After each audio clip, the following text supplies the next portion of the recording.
With New Year's resolutions, many of us will make a vow to eat healthier, and that's a good thing. But what about our beloved pets and their nutrition? Greetings, I'm naturopathic Dr. Dennis Black, and here at Meow Greens, we're on a mission to provide better nutrition for all cats because truthfully, all cat food is dead food, which is why we created Meow Greens in the first place. We bring their dead food back to life with live vitamins, minerals, probiotics, enzymes, omega oils, antioxidants, and so much more. All with a tasty formula that your cat will love. You can improve your cat's coat, digestion, and energy, and have less vet bills. Let 2025 bring a new year and a new pet. Get a Jumpstart trial bag, normally $20. Get a 100% discount with promo code MEOW. You just cover the shipping. Bring your pet's food back to life. Get your free Jumpstart trial bag. Go to meowgreens.com. Use promo code MEOW, MEOW. So good your cat will ask for it by name.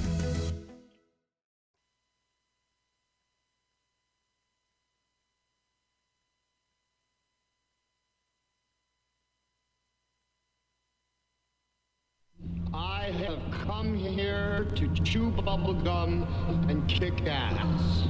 And I'm all out of bubble.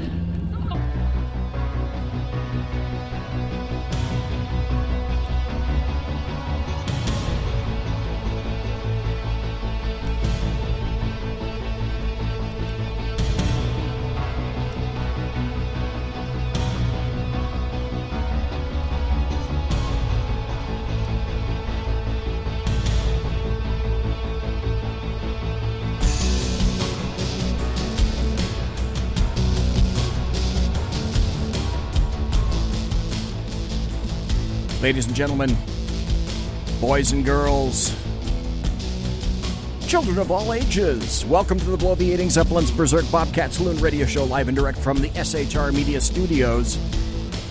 Oopsie. If anybody happens to be watching on the SHR Media Facebook page or the SHR Media YouTube channel, I think I distinctly see something missing that I customarily have. But tell you what, I'm gonna do it right now because the song's gonna run out on me. What am I missing? Guess what? Just wait a second.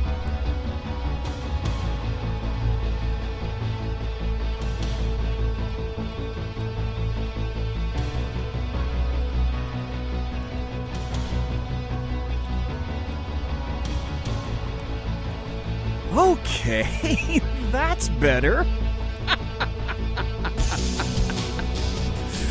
Oh boy, you got a belly up to the bar. We kept your seat and it's great to see you back. Blaine is going to be your bartender tonight. He pours with the best of them, and the lava lamp is in fact lighted to my left, your right, indicating that you can watch on the SHR Media Facebook page and the SHR Media YouTube channel. Yeah, you know what? We don't water our drinks just like we don't water our conversation, politics, religion, crime, culture, economics, race, sex, science, law. We talk about it all here at the saloon. Nothing is sacred. The speech is free, but the booze is not. All we ask is that you flush the toilet, jiggle a handle, and don't forget to tip your waitress. Okay, and for those who happen to be listening and chatting on shrmedia.com and they're not watching the show, what I had to do is, of course, every time I think, hey, I'm ready, right? Until I'm apparently not ready, and I discovered that I hadn't turned the lights on in the back. So what you saw were just some curtains, and now I had to turn the red light on and the blue light on. Now all is well. All is well. In chat already, we've got Mike. Welcome to Mike. We got Mary Brockman. Welcome to Mary. Whiskey Dale. Welcome to Whiskey Dale tonight. It happens to be Thursday, the 19th of July, the year of our Lord 2018. And for the first hour tonight, we're going to have some happy stories.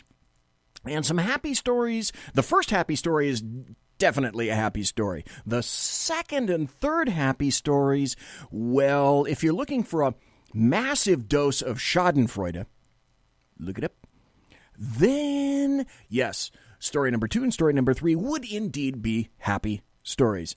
For the first hour, I'm going to be talking once again to author Jim Curtis. The reason I wanted to have him on is I spoke to him, I believe, last year in May. So it's been over a year since I've spoken to him. And in that amount of time, a lot has changed. Number one, he's published some more books. One of them is an anthology called Cal Exit, which is exactly what you think it's going to be about. And he's got a new Kindle book and a new John Cronin book in the Gray Man series. We'll get to that. That's going to be the first hour. He's going to be calling it about 8:15. The second hour, oddly enough, just like I said on Sackheads last night with Sackheads Clint, and the Sackheads Against Tyranny show, the Chat Show, the only chat show that I'm aware of on the internet or even on terrestrial radio at all, period. I said last night that this story of Lisa Page's testimony and what she revealed to Congress, to the House, was probably not going to be splayed all over the American Media Maggot landscape. And would anyone else be shocked to discover that, no, it wasn't? So we're going to talk about that. We're going to talk about Peter Strzok. We're going to talk about Lisa Page. We're going to talk about the FBI. And we might even get some stuff in about the Democrats. I don't know about anybody else, but being banged into the ground, I'm tired of hearing about Russia, Donald Trump, because essentially that's all the Democrats have. So let's, Gallery, if I only had a producer. Well, I do. It's my left hand. And without any further ado, or much ado, or a little bit more ado than I had before, or a dippity do, there's this. It's time for happy stories and good times. And here's the first happy story. This is from KHOU 11, and it's under the aegis of crime. Husband shoots home invasion suspect holding wife at gunpoint. The husband managed to shoot one of the suspects in the head. This happened at a home in southeast Houston, near Scott and Airport, Houston. Police say a husband opened fire on two home invasion suspects as they tried to hold his wife at gunpoint overnight. This happened around 10:30 Tuesday at a home in a southeast Houston area near Scott and Airport. According to the Houston Police Department, the husband managed to shoot one of the suspects in the head. Now, if I had a producer and I had lots of applause, note to self, get a sound cut that has lots of applause on it. Okay, damn it, if I can't remember to turn on the damn lights behind me, how am I ever going to remember that? Well, I know, I'll watch the show again tonight. So, thanks, BZ, for reminding BZ. Investigators said it all started when the man's wife pulled into their driveway Tuesday night. Then the two armed suspects jumped out and tried to rob her. First, they took her purse. Then they tried to force her into the house. However, that's when her husband showed up. He heard the commotion from inside, grabbed his gun, and ended up exchanging gunfire with the intruders. Fortunately, the couple were not hit. One of the suspects was hit in the head, police said. The other suspect took off running. Police said the injured suspect was taken into surgery. As for the couple, one can only imagine what was going through their mind when this was all over. Hopefully they're able to find some peace of mind this morning, knowing that they're okay. And that's why you have firearms.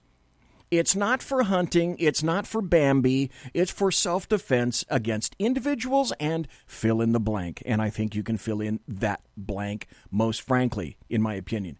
The second story in Happy Stories and Good Times. You might not think this is happy, but I'll explain. Trust me, I will explain. This is from the Los Angeles Daily News. San Francisco's mayor won't crack down on people using the city as an indoor toilet. Now, if you recall last week sometime, I noticed an article about the new mayor of San Francisco, a female, the first time that apparently that's happened, has said that she can't believe when she got there how much poop there really was in the city. And then I thought, okay. That's not going to go well for her. So apparently since that article and now someone or a series of someones have gotten to her and said, look, this is San Francisco. We don't talk about that. We don't address reality because, after all, we're in San Francisco, and after all, we're in Fornicalia, which is not that terribly far from Sacramento, which is where I am broadcasting right now. And don't think that people in Sacramento, hence its name, don't poop in the streets here as well. It's just that per capita, San Francisco happens to have more poop per cubic yard than Sacramento. See, isn't that a plus? That's a happy story. And here's why I equate it to a happy story. That the San Francisco mayor, her brain has now been straightened out, so she's not going to crack down on people who use the city as an outdoor toilet. We don't need a little less shit in Sacramento or in San Francisco. Well, hell, in Sacramento too. We need more. So let's do the logical, common sense thing, right? Let's not do a damn thing about it, and let's just pretend. Let's just pretend it doesn't exist. Because in leftist skies, they're purple, they're beautiful, and if you ignore it, mostly it tends to go away, doesn't it? So the reason I'm saying that it's a happy story is that once you go to San Francisco these days, one time, you'll never be back. And just like I say, never spend any money in San Francisco. Never spend any money in California. Do not come to California to visit. Do not come to California for a vacation. It mostly, especially, particularly if you're a Caucasoid, it doesn't want you. And then hence, I would submit, it probably doesn't want your money either. For an abundant number of reasons. Stay the hell out of Fornicalia.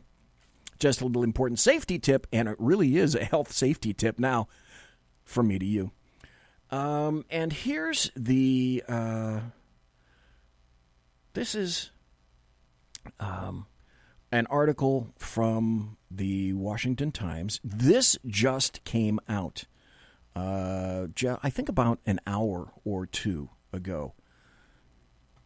And let's say you're an NFL fan.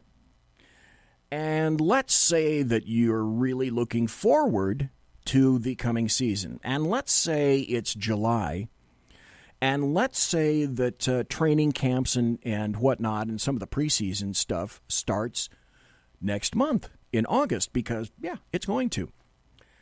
You've heard about that little niggling funny little thing called the NFL players kneeling. And then you heard about that thing where the NFL players or the NFL owners said, I think we've come to an agreement that if you want to kneel, you can kneel inside in the locker room, but the moment that you cross the line out of the tunnel and onto the field, if you're on the field, you're going to kneel. Well, the NFL Players Association wasn't having any of that crap, so they decided that they were going to sue the NFL owners only about a month or so after they made that agreement. It took them a while to figure out, I guess, how things roll in their brain housing groups.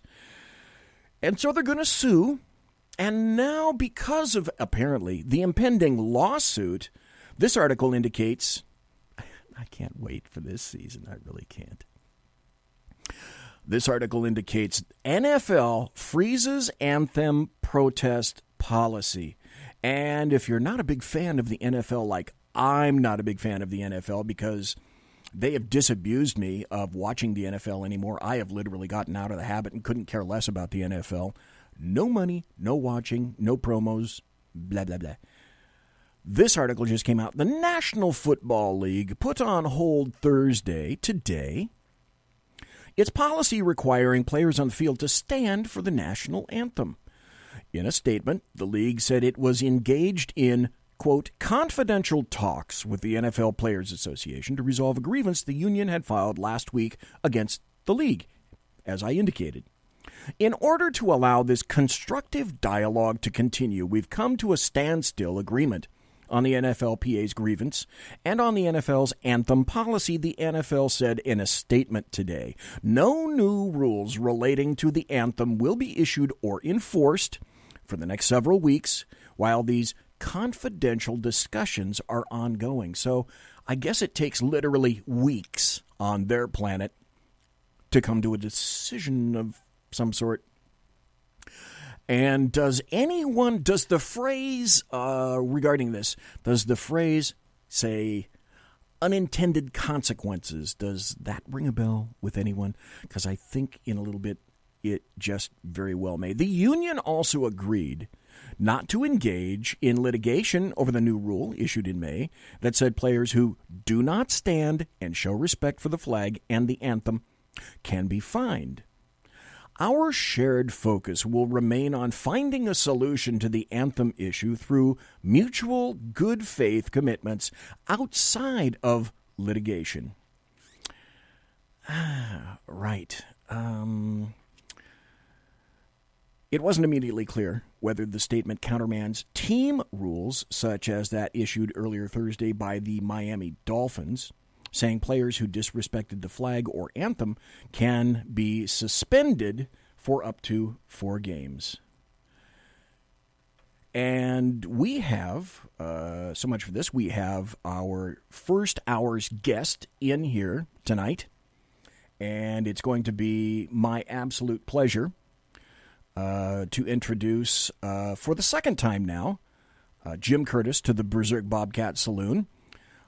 He goes by the name of Jim. I originally discovered Jim a while ago, or a number of years ago, when I came upon his blog, Old NFO, at blogspot.com, and it was otherwise known as Nobody Asked Me. And his motto is Veritas nos liberatit, which means the truth will set you free. And we first talked to each other last year in May of 2017. And he and I both have blogs, and we read each other's blogs, and we've commented back and forth on each other. But I hadn't known then that Jim is an accomplished author.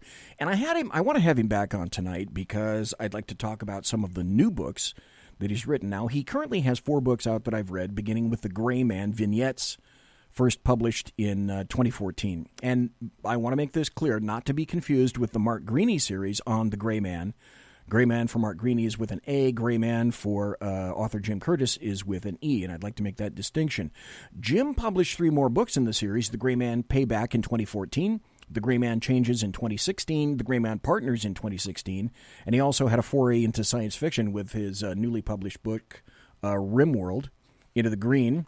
And then there is his newest book in the Gray Man series, Twilight, and that was published in February of 2018. Not to mention, and again, what we'll talk about tonight, an anthology of 10 stories published in October of 2017 called Cal Exit. And then on the side, Jim Curtis slipped something else into the mix and didn't tell me about it, but I had to go find it. And I don't have it yet. I'm going to have to order it on Kindle. It's a new story, which kind of plays at the end of Cal Exit, and it's called The Morning the Earth Shook, available on Kindle. So, once again, about a little over a year later, welcome to the Berserk Bobcat Saloon, Jim Curtis, sir. Good evening, sir. It's a pleasure to be back with you. Thank you very much. Now, I want to tell people you've got your own niche on Amazon. You have an Amazon.com author page, which to let people know a little bit about who you are. I've got that and the blog. Those are the 2 main ones. Okay. I'm not into the Twitterverse. That's just, to me, a waste of time, to be honest. Okay. And the BS out there is so deep right now, I don't even want to stick a toe in that, much less anything else. We'll kind of get to that in a roundabout way towards the end. But I want to tell people a little bit about you. You were born in Louisiana in 1951 and raised in the Arkansas, Louisiana, Texas area. And you began your education with guns at age 8. And you had a grandfather that happened to carry a firearm for work, so to speak. Yes, he did. He was a railroad engineer, and as a matter of fact, you can hear a train in the background. Timing is everything, Jim. Timing is everything. I want to know how the hell you timed that. Because they run through here every night about this time. If I thought you were good, now I think you're absolutely phenomenal, okay? I'm just saying that up front. You began competitive shooting in the 1970s, and an interest that you still have when you got the time for it. I love this. Small towns, you gotta love them. You do. Your big gig, and the reason you're called Old NFO, is that you are a retired naval flight officer. You spent 22 years serving our country. You are an NRA instructor. You are a retired engineer in the defense industry, and now you are an author who happens to live in North Texas. Important safety tip: you're not far from a railroad crossing as well. Yeah. This is fun. About 6 blocks. This is great. You have 2 series in work. You have The Gray Man, that's a Texas-based fiction series involving law enforcement officers in the Marines. And also, I think you're going to start a series with RimWorld. And that was started, that was a short story that I think you began on Amazon. And of all things, that was an Amazon bestseller for 5 days after its release. Quite frankly, I think that's a hell of an accomplishment and says a hell of a lot about you as an author. So for the folks who didn't hear you on my show the first time, where were you born and where did you grow up? Little town called Gina, Louisiana, which was basically in the middle of the piney woods in Louisiana. Little small town. Moved to Arkansas in the late 50s after my dad died. Grew up in a town called Texarkana. Went to school there. Went to Louisiana Tech for about a year. Got drafted. Went in the Navy. 22 years later, retired. Too dumb to get a real job, so I went back to work for the Navy as a contractor. Oh, cool. What did you do? If I told you, I'd have to shoot you. Okay, got it. I think that's pretty clear. Now, you served in the Navy as an NFO, and that's obviously the name of your blog. Can you tell everybody what an NFO is and what you do in that job, or what you did in that job? NFO is a naval flight officer. In other words, I was the guy that told the pilot where to go and how to get there, and sometimes even politely. Okay. I flew primarily in P3s, a little over 7,000 hours in them. Chasing submarines, basically. I was the mission commander and what they call a tactical coordinator, or TACO, in the airplane. So our job was to go find submarines, track them, one of our jobs. We also did surface surveillance, what are called SLOC, sea lines of communication patrols. Okay. What we knew them as were what we call maritime air patrol, or map tracks. Those were rather interesting in themselves. Probably the best bad example I can give is the Malacca Straits. Okay. Off of Singapore. We would take off out of a place called Butterworth, which was on Penang Island. We would climb to about 200 feet and start the patrol, and 8 hours later we would come back and would have rigged over 200 ships. So that was the name of the ship, the upright sequence, pictures of the ships. Now you got to understand, that area over there was only about 8 miles wide. The main shipping lane through Malacca is 2.5 miles wide. Wow. So the ships, now we're talking large 500, 600, 700-foot ships, mixed with 100-foot ships, mixed with the occasional Navy ship and submarines, all running nose to tail at 10 to 12 to 15 knots. That's dicey. I'd call that dicey. Yeah, that made for some long days. And it was usually rather warm. And the kicker on that was the old autopilot on the P3 was called a PBN-20. Had an interesting habit. It would pitch down when it disconnected. Oh, perfect. When you're at 200 feet above sea level, great. That worked well, I'm sure. Oh, yeah. We stayed awake, trust me. We stayed very wide awake. I bet you did. Now, the P3 is called the Orion for people that are not aware of it. It's a 4-engine, I think it's a turboprop, what the civilian version used to be called the Electra. And the other thing when you're talking about submarine hunting and killing, although you didn't really do any killing yourself, but you tracked them down, was also the utilization of what I know to be sonobuoys. So you guys would drop sonobuoys in the water, and by dropping them in an appropriate pattern, you could have a pretty good idea with triangulation as to who was going where, what direction, what speed, what footage under the water, that sort of thing. That was part of what you did too, I'm guessing. Oh, yes, very much so. That was one of the more important parts, was to actually be able to maintain what we call maintain a track. And we did that all over the world. As far north as north of Norway to as far south as Ascension Island in the Atlantic to the Indian Ocean to up off of Alaska and Canada, all over the world. And the crews today still do the same thing. They're now doing it with a P-8, which is a modified 737. Okay. But it's the same job, the same sonobuoys, and it's still more an art than it is a science. Yes, exactly. What I would suspect you'd say essentially about the average sonar man or woman inside a Navy submarine. It's an art.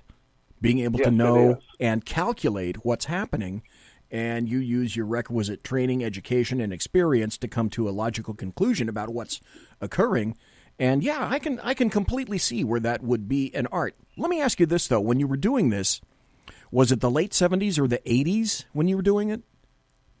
I started in 1973 and was still doing it in 1992. Okay, so you're a Cold Warrior. Oh, yeah. And what I mean by that, and the reason I'm pointing that out, is when you're dropping sonobuoys, you're looking for literally Russian submarines, which was, they were the biggest nemesis to us during the Cold War. So this wasn't just practice. This was real world stuff. This was how you kept track of Soviet submarines who were trying to keep as quiet as humanly possible so that you had no idea where they were. So this was highly critical, highly important work that you did that I want to emphasize for the United States. These weren't just exercises. This was real-world crap that could have had very serious consequences had something gone awry. Yeah, we used to call it the world's largest chess game. Yes. Because we were the only organization that actually practiced, if you want to use that term, against the actual enemy we would fight against. Yes, and at the same time, during the 70s and the 80s, American and Soviet submarines were having a little bit of tag your it themselves, to the point where we would get occasional collisions underwater between American and Soviet submarines. And some people are theorizing that may have had something to do with the loss of the, I believe, the Thresher, and then there's another Navy submarine that went down that I can't think of the name of it, but that was Scorpion. Scorpion, bingo, thank you. And those were two submarines that people suspect was due to some kind of an unknown or yet unrevealed activity between those submarines and Russian submarines. So this was serious, serious stuff in the day. We'll get back to that. And let me add just one thing. Please. If anybody that saw the Hunt for Red October, yes, the sonar tech on the Dallas, the Jonesy, they are that good. Yes. I knew sonar techs. They are that good. I believe you, because they don't have a choice, really. As a submarine, you are blind. You are completely blind. You can't see under the ocean. They don't have windows.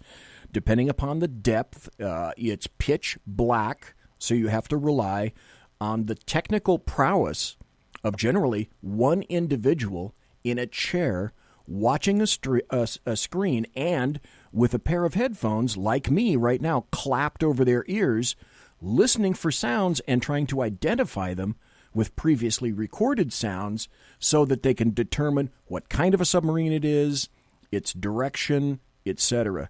So, again, highly critical times. accomplished by highly trained individuals like yourself. And as I want to emphasize, these weren't exercises. This was real-time stuff.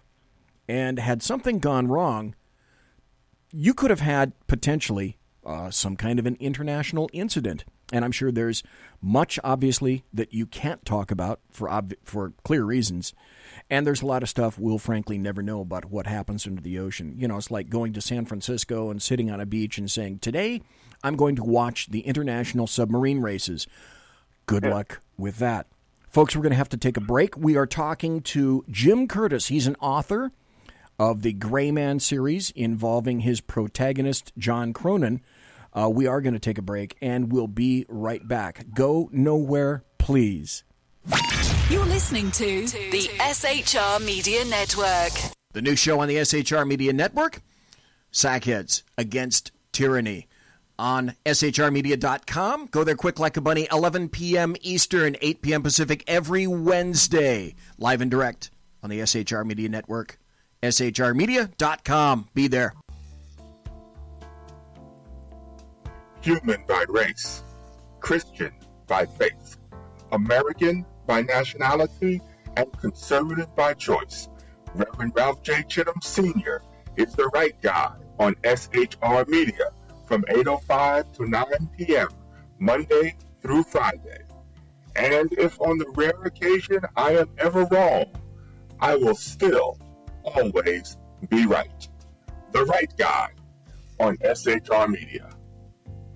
When dirty politicians, shadow governments, and deceptive Islam blind the world with fake stream media smoke, their only fear is one man with a cane. I'm Dave Milner. Join me through SHRmedia.com, HighPlainsTalkRadio.com, and the Western Free Radio Network at Spreaker, YouTube, and iTunes for a different perspective weekly on the Unpleasant Blind Guy. And catch me on Jeff Mitchell's EDL Radio on BlogTalkRadio.com. There's no surrender ever, because truth is not always pleasant. Hey, this is Michael Wright. And I'm Shannon Wright. Join us for The Right Way with Shannon and Mike, Monday through Thursday from 7 to 9 a.m. right here on SHR Media.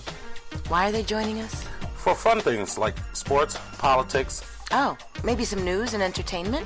And all kinds of other things. Money and recipes and events, all kinds of stuff. Yeah, so join us Monday through Thursday, 7 to 9 a.m. here on SHRmedia.com. Hey, who's going to take Sean's chair? I'll run the buttons if you want. The what? The slider thingies. The those what? things. We have those? Yeah, right over there. Where? It's on the board. That damn technology. Fucking technology. I know. What are we going to call it? Call what? The show. What? The show. What show? The new show, Wednesdays. Every Wednesday on SHRmedia.com. 11 p.m. Eastern, 8 p.m. Pacific. Sackheads. Against tyranny. There you Against go. Against tyranny. I like that. Let's do it. You guys are porked. Hello. I'm Tim Hart. I'm the guy BZ hires, due to his shameless contract with the SHR Media Network, to voice his promos. He'd like me to tell you that the Bloviating Zeppelin's Berserk Bobcat Saloon radio show can be found on SHR Media Network, Spreaker, and YouTube every Tuesday and Thursday night at 11 p.m. Eastern and 8 p.m. Pacific, featuring right thinking from a left brain and doing the job the American Media Maggots won't. You'll find that the speech is free, but the drinks are not. There, in the saloon, just when safety pin manufacturers are running out of metal for the diapers of the leftists, BZ is sending his personal drones of freedom into the wheelhouses and ossicles of lovers of sovereignty and liberty nationally and globally. Broadcasting behind enemy lines in occupied California, BZ swears that no rights were harmed in the making of this promo. It's your business diva here, Melanie Collette. I am inviting you to a front row seat as I discuss some of the most intriguing details of wealth and finance with today's movers and shakers in the world of business. Listen in and discover financial truths on a global, domestic, and household scale. Uncover topics that will impact your wallet today and in the future. Money Talk with Melanie airs Monday through Friday, 5 p.m. East, 2 p.m. West, right here on SHR Media and High Plains Pundit Talk Radio. You can't afford to miss it. Conservative media done right. You're listening to the SHR Media Network. Ladies and gentlemen, boys and girls, children of all ages, welcome back to the Bloviating Zeppelin's Berserk Bobcat Saloon radio show, live and direct here from the the sumptuous and palatial SHR Media Network studios, 2 miles that way west from the locus of evil on the entire West Coast. And that's Sacramento, Fornicalia, the Bill Mill, where everything that's bad comes from. Now, we were talking to Jim Curtis, an author, and I want to thank him for being on here tonight. And we'll get to his books because he's written a whole bunch of books. But let's go back just a little bit if we could, Jim. What made you want to start your own blog? Because that's kind of, I'm guessing, what got you first into a systemic pattern of writing, or was it? Well, it was. Basically, I was on gun forums back in the day when they were actually decent. ARFCOM back in the day, Glock Talk when it first started. Mm-hmm. I have a Glock that I bought in 1987. Wow. Okay, Yeah. that predates mine. And I shoot 1911s both, so figure that one out. Oh, no, you're a good man for that, I know. But I was working in D.C., and I was bored. And couldn't afford to go drinking. It just flat cost too much up there. Damn it.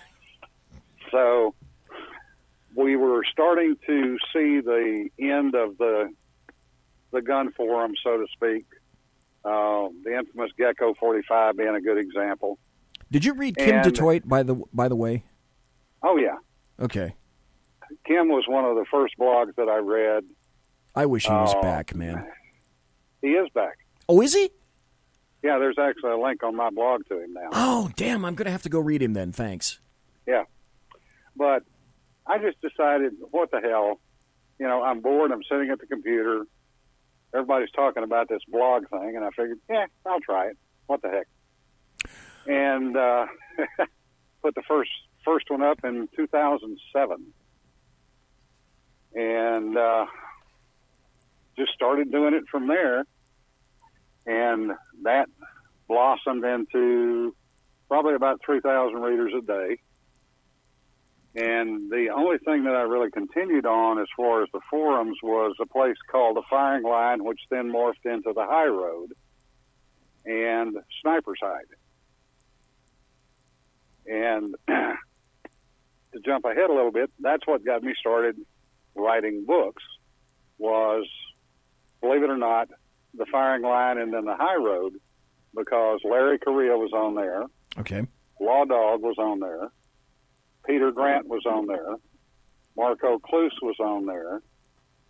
Tam Keel was on there. Oleg Volk was on there. And I watched Larry put this little short story out called Monster Hunters International. All right. And I bought one of the original copies when he self-published it. And needless to say, Larry's done a little bit better than I have. He's a New York Times bestseller and quite a few other honors. And just bought a mountain, by the way. Bought his own mountain. That's an aspiration all of us should have. I like that. Yeah. But Peter got published. Marco Cluse got published. And I'm sitting there going, wait a minute. I can write as well as these guys can. And as a matter of fact, you can. That was the start. Vignettes was stuff that I had basically written online and on my blog. And that was the start. And I've just kind of kept at it since then. Well, I let me throw this out here, and you tell me if you think this helped or contributed. You started your blog in 2007. I started mine in 2004. Mine has gone nowhere. Yours has gone nowhere. We both realize that writing is hard work, and yet despite having started since 2007, your blog is still there. So that's, to me, a great testimonial you're getting onto something like a terrier and not letting go. So you discovered early that writing can be kind of odious. It can be hard work, and yet it's a lot of fun. So let's forward now to your Beginning the Gray Man series. Did any particular author inspire you in any way to start your Gray Man series with your protagonist, John Cronin? Well, I would have to say I grew up reading science fiction and Louis L'Amour. Oh, okay, great. I read both. So, and Zane Grey. So Heinlein, E. Doc Smith, Edgar Rice Burroughs. Yep, the classics. L'Amour, Zane Grey.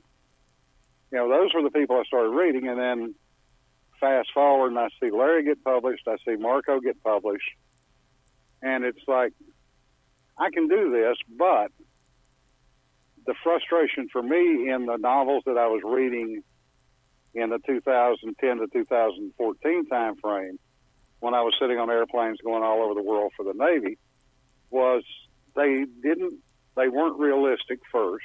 Okay. The gun stuff was not correct in a lot of them. And the protagonist never made a mistake. Yeah, and you want to hear something weird, Jim? Folks, we're talking to Jim Curtis, who's an author, and he's been on here before in May of 2017. But from that interview, Jim, there's something that I remembered that you said, and for whatever reason, it's stuck in my wheelhouse. I've read Stephen Hunter for years, and I remember one of the comments that you made back in 2017 was, you know what? Stephen Hunter is not as accurate as a lot of people seem to think. Yeah. There are some minor things in his books that are not correct. And whether he did that accidentally or he did that for the story purposes, I don't know. I've never had a chance to actually sit down and talk to him. But all of mine, the gun stuff, is correct. I never forgot that you had said that, and I found that quite interesting. Well, tell us a little bit about your protagonist, John Cronin. Who is he? What's he do? And where does he come from? Well, when it starts, he's 63 years old in the first book. He's a deputy sheriff down in South Texas, and he is a composite of real law enforcement people that I've known over the years. He's an Army veteran, Vietnam era. He did time with the DEA in South America, and he's an expert on smuggling because of the border. And he's raising his granddaughter because his son and his son's wife were both killed. So he's raising a 20-something-year-old daughter at 63. Oh, that's easy. And he's taught her how to shoot, and she's actually his spotter because he's also a sniper. So there was some, shall we say, negative feedback about my female characters being basically men with tits. However, I would be more than happy to introduce those people to the women that she was modeled on because they're real people. Yeah, and when people say that women are not interested in firearms, for a time, I don't know if it's true, but definitely under the 8 years under Obama, it was women who were making some of the greater amounts of purchases of firearms under his administration. Imagine that. So when people say that your character might be shallow, hey, you know what? Perhaps the people that are making that critique need to get out and find out what's really occurring in the world around them. Oh, yes. Very, very much so. All you have to do is look at the number of women competitive shooters that are out there. Yep, very true. I would love to be able to shoot as well as some of them do. Well, let's get into some specifics, though, because I want you to promote your newest book. Your newest Gray Man book is called Twilight, and it was published earlier this year. February of this year? February. Okay. Right. And I want to point out something very important, again, that Amazon, you had a #1 bestseller under Amazon for 5 days. And if you want to find Jim's books, that's one of the places you can go to find his books. I recommend each and every one of them. I have purchased with my own cash each and every one of them. Jim does not ship me free copies, nor would I ever ask him for that. And I have the people on that I read because I find them interesting. But I want to point out this very salient point. This book, Twilight, that just came out, it received a 93 percentile 5-star rating, something that the so-called big boys and big girls, they frequently don't receive. But having said that, just by the title, the first thing I wondered when I looked at this is, are we seeing the end of the John Cronin series? There will be one more after Twilight, but what I'm doing is I'm writing the arc of his life, and he's now in his 70s. So he's retiring. He's turning over the law enforcement part to Aaron, the Marine that married his granddaughter. Mm-hmm. And he's settling back down to being a rancher who basically has cows and oil wells. And it's the transition period, because I don't want to try to keep going forever. That's not productive. Now, I will tell you something, and I'll announce tonight. Okay. Probably in about 2 weeks, there will be a 22,000-word short story going up in the Gray Man series called Generations. Oh, okay, great. Thank you. And thank you for giving me the honor and privilege of having you announce that here. That actually jumps 20 years in the future and features Jace, who in Twilight is 4 years old. Wow, okay. So what you're saying, I'm guessing, is that you had in your brain a complete arc of where you wanted to go, and as far as you're concerned, you've just about reached where you wanted to be with your protagonist, John Cronin. Would that be accurate? In other words, that is correct. You've done what you think you need to do with this series. Whatever it was within you that you needed to get out, you got it out. Yep. Okay, let's move on to your first anthology, Cal Exit. Now, that was published late in 2017. So the first thing I have to think of is, okay, why an anthology? And why did you decide that you wanted to do it about essentially the stupid state of California? Well, the backstory on that is I had been invited to do a short story for an anthology that was going to be published with Tom Kratman and Nick Cole. Okay. There were some contract issues. They never did get the contract through for the anthology. I'd already written the story. So that was the short story, which became a novella, The Morning the Earth Shook. I published that in 2017. And I was at a writers' conference in Chattanooga, Tennessee, and some other writers that I knew were talking about it. And they said, we ought to do an anthology. And I said, okay, we can do an anthology. I'll put it together, but I need y'all to contribute stories. So I had about 17 authors that originally said they'd do a story. I ended up with 9. Now, the funnier part to me is the only characteristic that I set for the story was that it took place in 2022 and that they changed the money from dollars to calories. Every one of the writers took a very negative look at where California was going. I can't imagine why. Nobody was positive. That's true. The interesting part was when it was published, and I have 3 women that wrote short stories in it also, by the way. Got a lot of 5 stars, got a lot of 1 stars.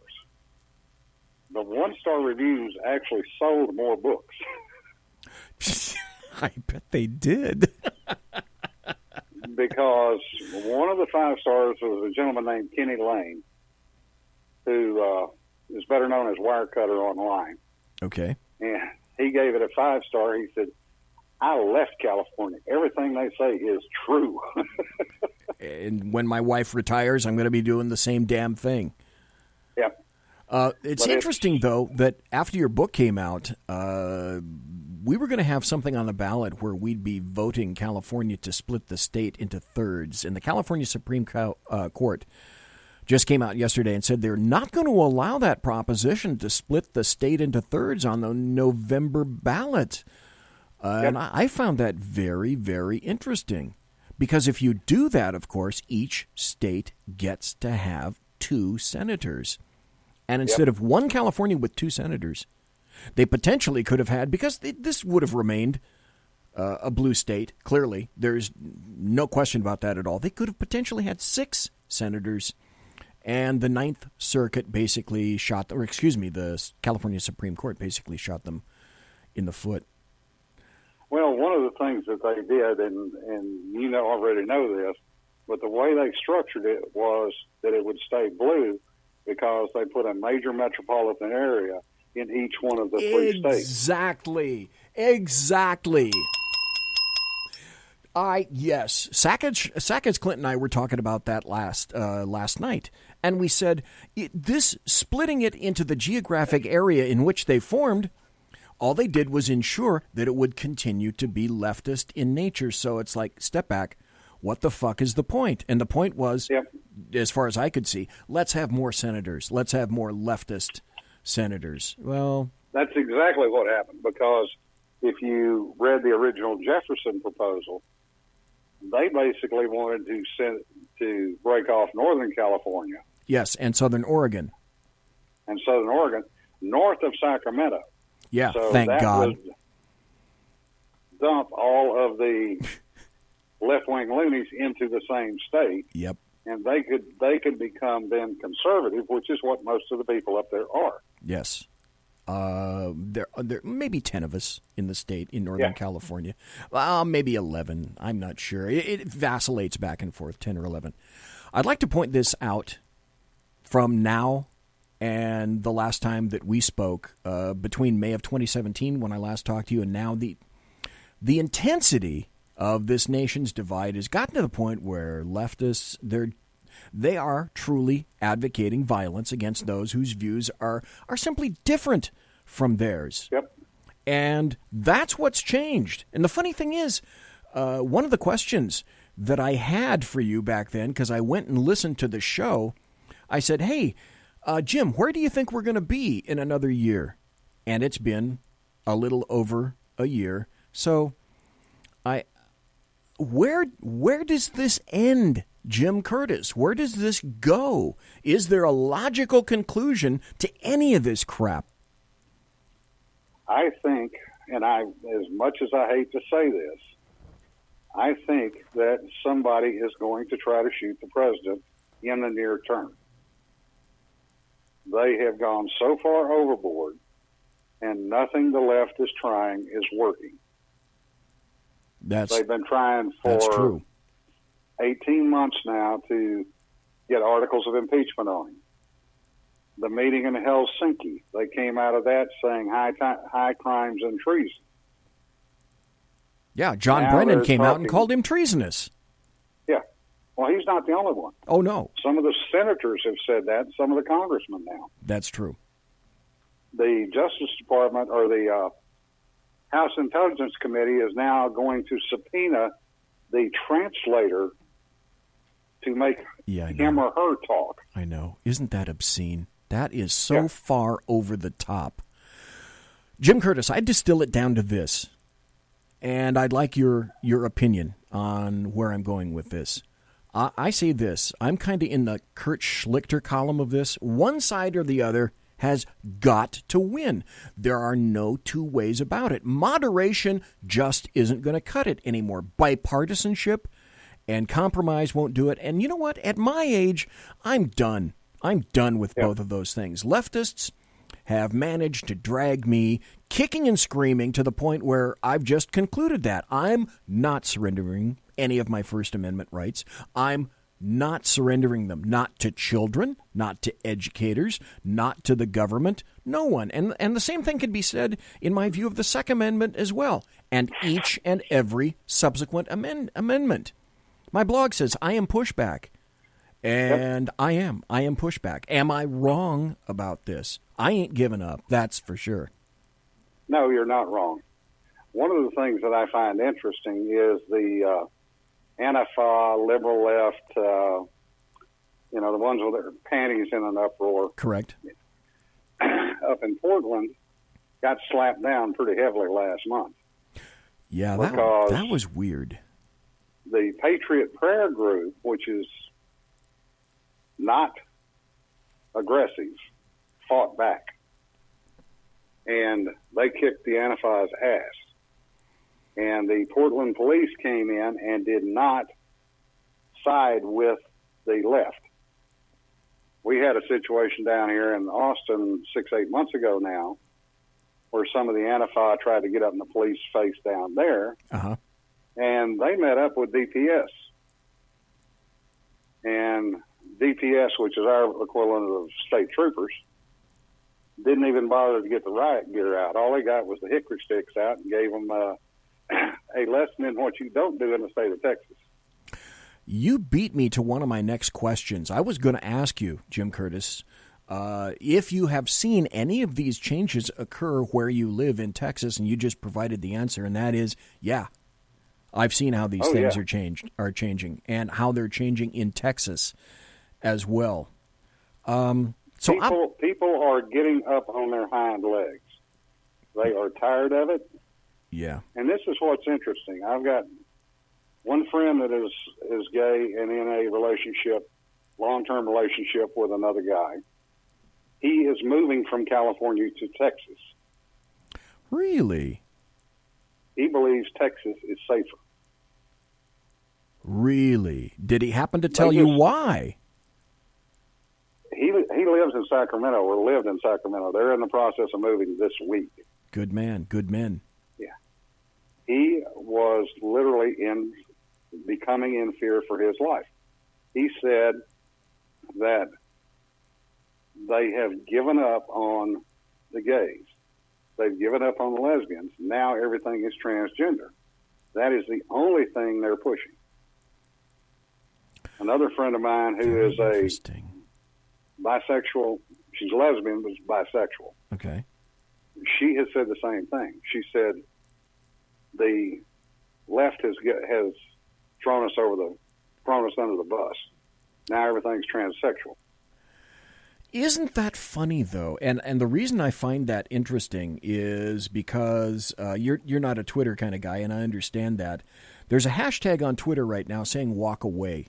And it's popular that a lot of people are getting onto Twitter, making videos and saying something like, and I'm going to have a post on walk away sometime next week, but the walk away is a movement from the Democrat Party for part and parcel of the reasons that you just listed, as in they're not listening to us anymore unless you're an illegal. We're not, blacks are saying en masse that the Democrats couldn't care for us. Once the Democrats found out that we are not a monolithic voting bloc, they decided to kick us to the curb and focus on, as you indicate, transsexuals and or illegals, because they featured that that's the newest monolithic voting bloc that they're going to be able to get. Yep.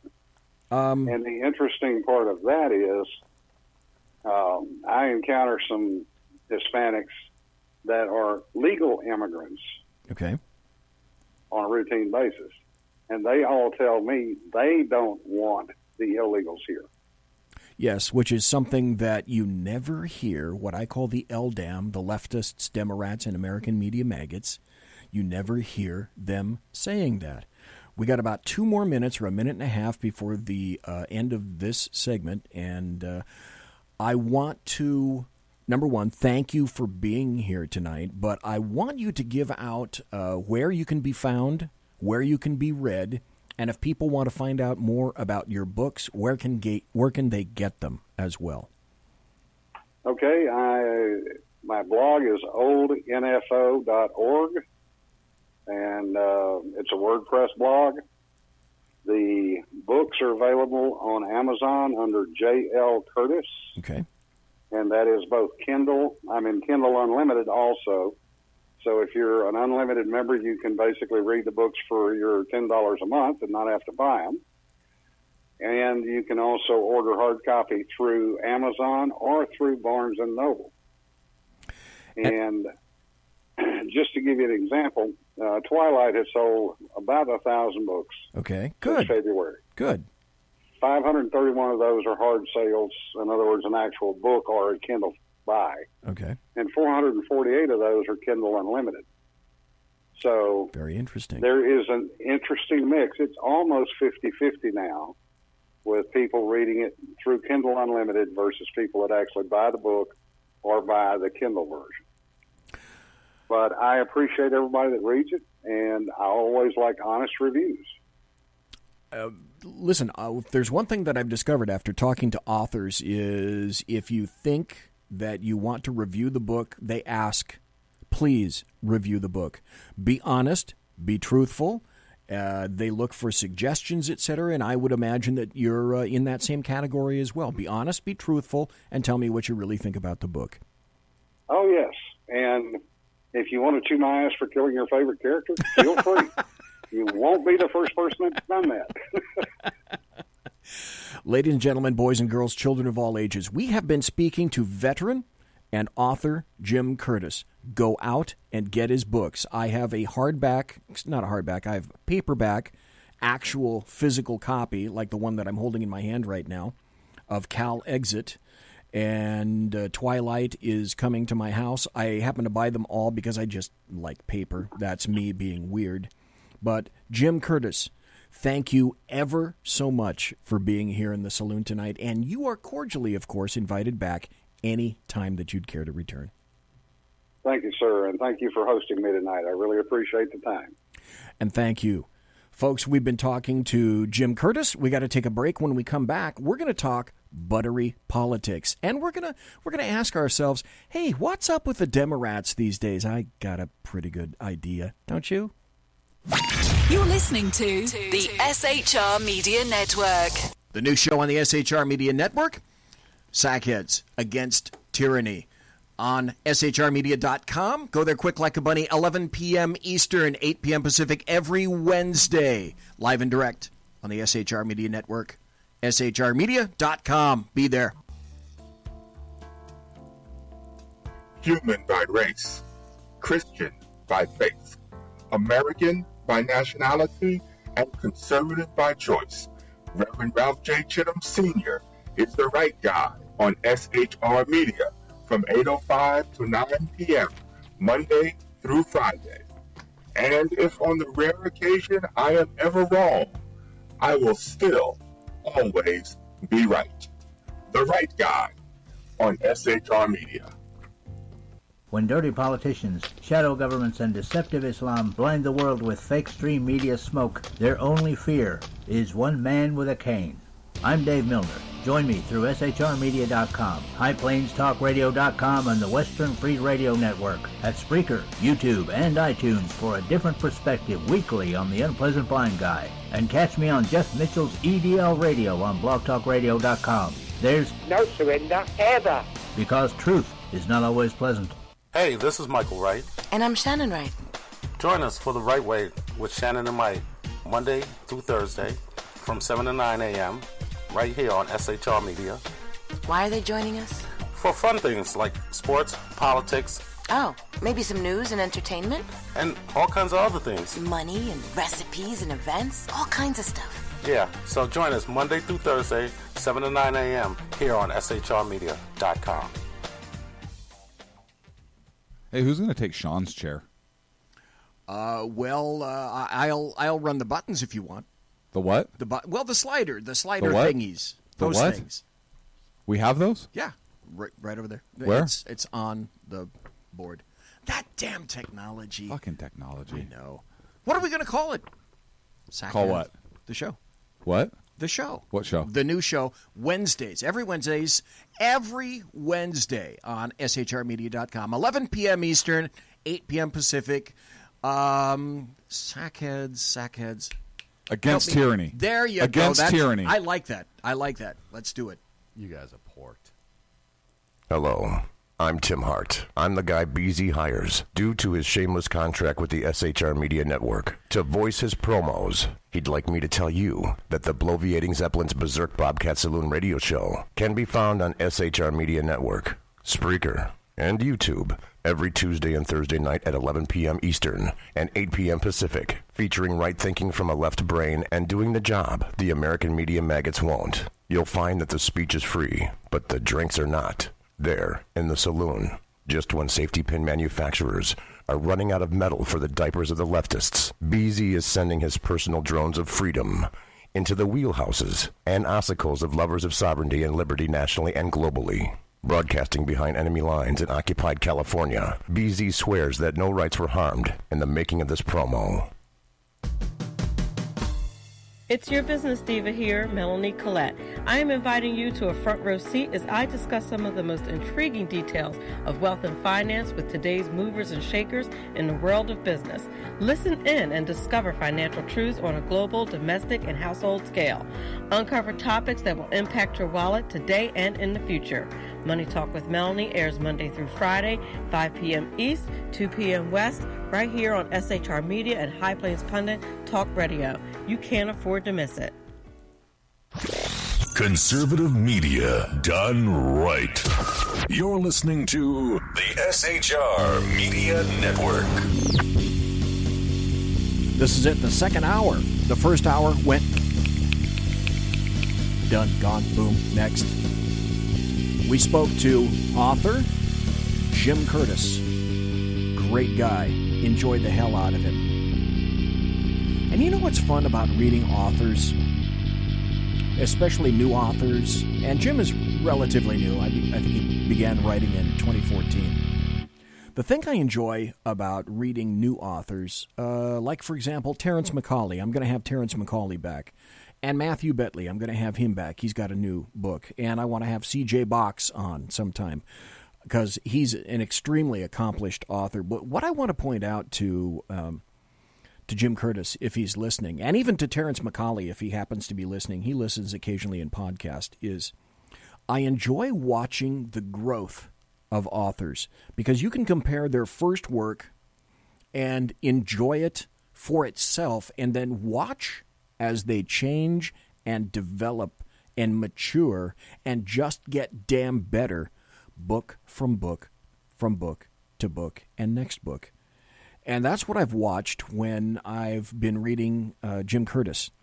His chops are really, really good. And I'm not going to put the word now in there. I'm not going to talk about a qualifier because I don't think there are qualifiers required. All I'm saying is that Jim Curtis has gotten better as an author. This is not to say that you shouldn't read his first book because he had some great chops even in his first book, Vignettes. And now with Twilight, you're starting to see Jim really, really explode in his craft. And I think that's wonderful. I said that to Terrence McCauley's face when he came on the second time. I said, sir, I can, in my opinion, I can see that you are clearly getting better. You have a handle on your craft. And I love watching the transition that occurs in authors. That's why when I find a new author, I love to read new authors because they're fascinating, absolutely fascinating. What's also fascinating is this.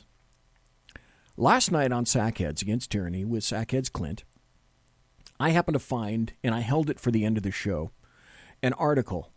And the headline went something like this. And when I first found it, I said, no, this can't be true, until I discovered that apparently it is true. The article was this. Lisa Page, the former strumpet who was fornicating with a married man. She's an FBI agent / attorney. I don't know if she was a legat. She may have been a legat, depending on where she was assigned. But she had an affair for apparently quite a while with Peter Strzok, S-T-R-Z-O-K. I guess you can call it Strzok, or Dan Bongino calls him Peter Strzok. And she came in to testify behind closed doors. I don't think that she has conducted, there hasn't been any public testimony that's been conducted with her. However, this headline said, Lisa Page confirms the Chinese, not the Russians, hacked Hillary's emails. Now, before I tell you why this is significant, number one, I'm sure that you already understand why it's damn significant. But let me read the story so that you get a better grasp of what occurred. Washington. Hillary Rodham Clinton's BlackBerry was hacked by the Chinese, according to Peter Strzok's mistress, Lisa Page, who testified behind closed doors about her role in Operation Crossfire Hurricane. While her boyfriend Strzok stonewalled Congress, Page was open to cooperating behind the scenes with Republican lawmakers. Ohio's Jim Jordan led the way in getting Page into backdoor meetings where she aided investigators in their probe of Page and Strzok's collusion against the Trump government. True Pundit reports the embattled Page tossed James Comey, Andrew McCabe, Peter Strzok, and Bill Priestap, a guy that you probably haven't heard about very much, but he works for the FBI, among others, under the congressional bus, alleging the upper echelon of the FBI concealed intelligence confirming Chinese state-backed assets had illegally acquired former Secretary of State Hillary Clinton's 30,000-plus missing emails, federal sources said. The Russians didn't do it. The Chinese did, according to well-placed FBI sources.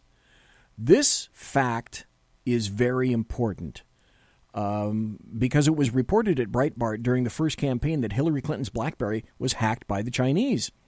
This is what forced Peter Strzok and the Operation Crossfire Hurricane people to snap into motion, making sure that James Comey did not find Hillary Clinton gross and negligent for purposes of the Espionage Act of 1913. Now you understand why the umbrella had to be placed over her, and she had to be protected. She had to be protected by the FBI, and she had to be protected by the DOJ. Eric Holder, and then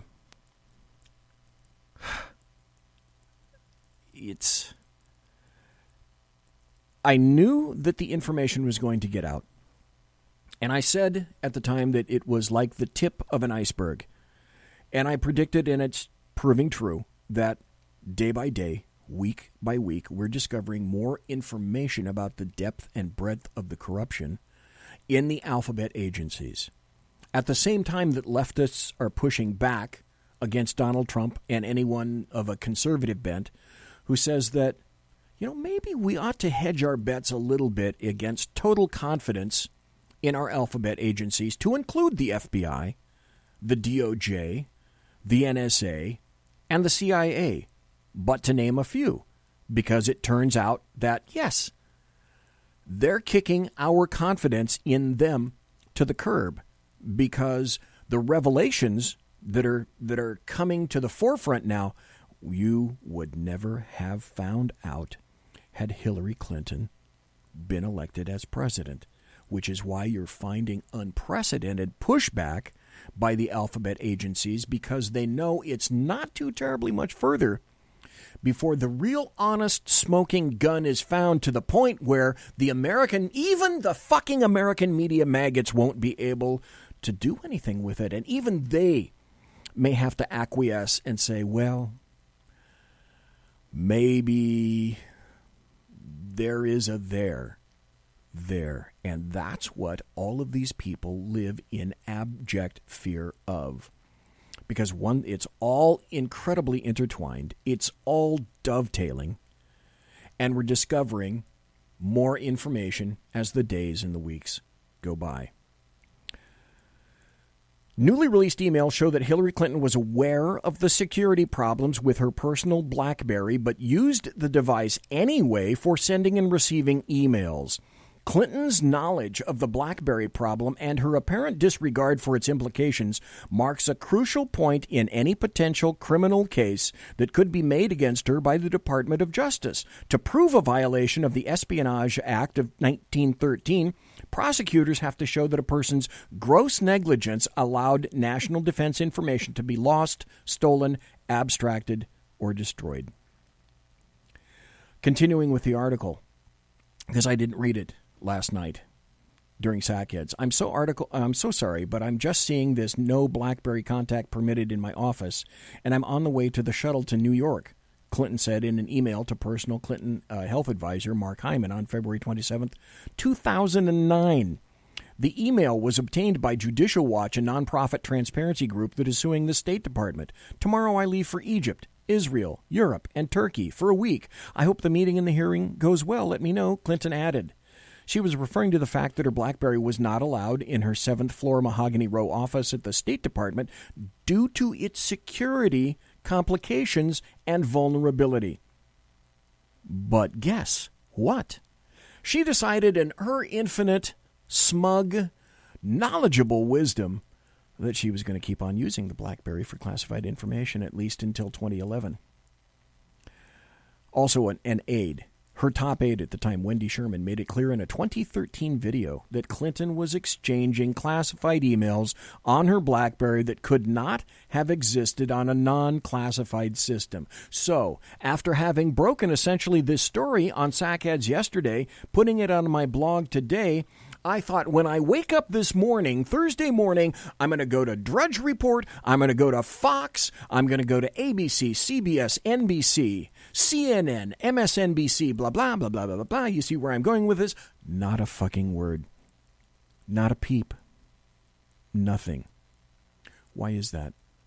And I think you know the idea, or excuse me, the reason for that. That's how deeply in the mud this United States is at this point in time.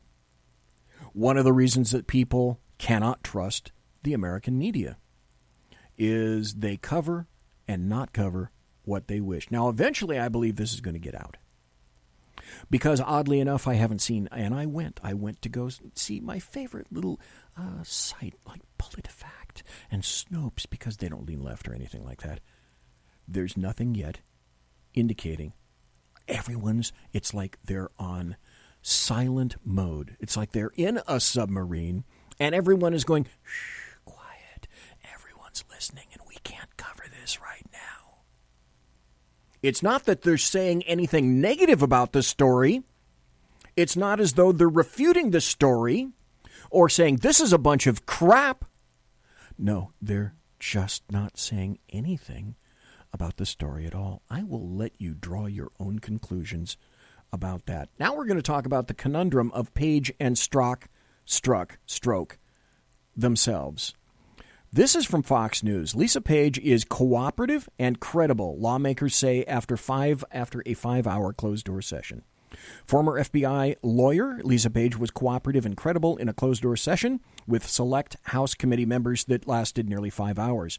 U.S. Representative Mark Meadows, a Republican of North Carolina, had been among Page's harshest critics heading into the session, but he said her cooperation speaks well of her, according to The Hill. Meadows said he thinks the American people would be happy with Friday's transcribed interviews, the Washington Post reported.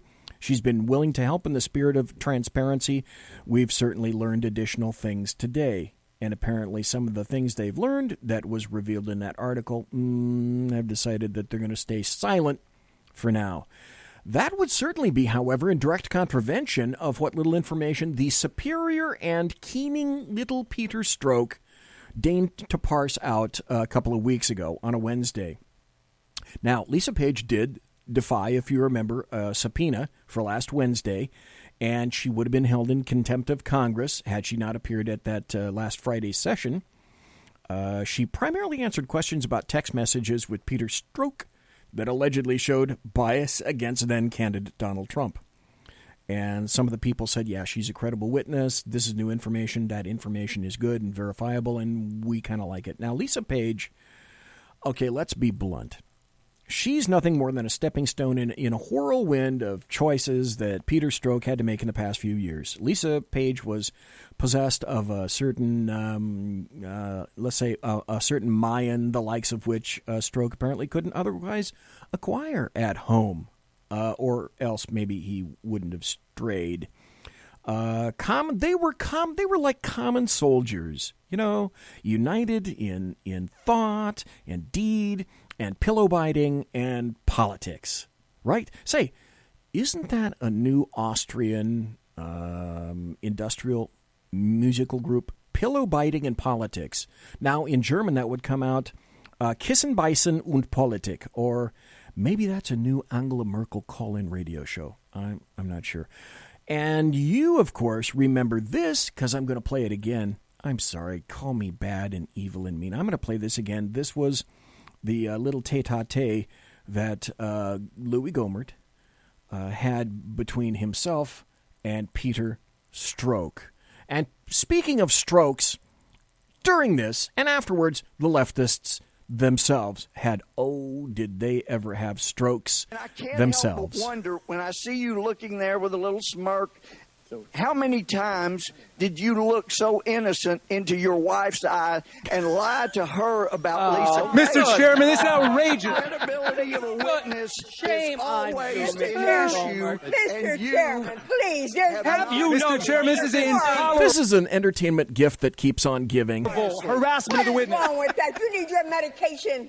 And let me tell you, when you have text messages, Mr. Strzok, the way you do, saying the things you did, you'd been better off coming in here and say, look, that was my bias. And you kind of get around to that a little bit when you say, hey, everybody's got political views. Those are called biases, and we all have them. And you have come in here and said, I had no bias. No, none. And you do it with a straight face. And I watched you in the private testimony you gave. And I told some of the other guys, he is really good. He's lying. We know he's lying. And he could probably pass the polygraph. It's amazing. Mr. Chairman. And that's why I love that. Let's be honest, okay? Here's the deal. Everybody said that Robert Mueller is such a sterling guy. After all, he was the man who removed Peter Strzok from the special counsel, right? Let's be honest. Here's what really happened. Robert Mueller wasn't going to fire and replace Peter Strzok until the day that the DOJ, the Department of Justice, not Mueller or any of his group, brought certain problems to Mueller's attention. Strzok, as far as Mueller was concerned, was doing God's work on the Mueller team in keeping with his theme of, against Trump by any means necessary. Does that kind of sound like Antifa? Well, it sure as shit does to me. Mueller had the latitude, but sadly, he lost a really devoted soldier, but only because Strzok was, he was stupid. Had the texts not been revealed, or perhaps not even created, and this is an important aspect of it, had they not been created on FBI taxpayer-paid equipment, on FBI taxpayer time, Mueller might have continued to be the little happy bivalve mollusk packed in sand. Bias? Hey, what bias? Bank on it. That's exactly what Mueller would have done. Unless the DOJ came knocking, he would have done nothing and been like the happy little clam in sand. So, okay, Peter Strzok, he's classified as this expert counterintelligence agent, right? He's a guy who hangs himself out. In truth, this is what he does.